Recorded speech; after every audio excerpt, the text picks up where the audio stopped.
Venus catheter વિશે જાણીશું.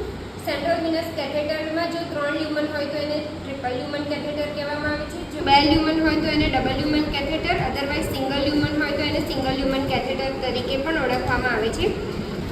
તો ચલો આપણે એના ડિફરન્ટ પાર્ટ્સ વિશે જાણીએ. આ જે બ્લુ કલરનું ડાયલેટર છે જેને ટિશ્યુ ડાયલેટર કહેવામાં આવે છે.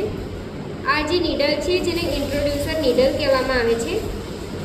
ત્યાર પછી આ જે છે એ સેન્ટ્રલ કેથેટર છે જેમાં 3 પોર્ટ આપેલા છે. ત્યાર પછી આ જે એસએસનો વાયર જોઈ રહ્યા છો જેને ગાઈડ વાયર કહેવામાં આવે છે. સર્જિકલ બ્લેડ પણ આપી છે. તો આ એના ડિફરન્ટ પાર્ટ્સ છે. હવે આ જે સેન્ટ્રલ લાઇન કેથેટર છે એ ક્યારે ઇન્ટ્રોડ્યુસ કરવામાં આવે છે, એની જરૂર ક્યારે પડે છે?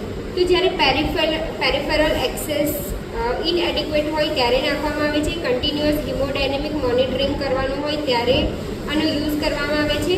અને જો પેશન્ટને હિમોડાયાલિસિસમાં જતું હોય ત્યારે પણ આનો યુઝ કરવામાં આવે છે.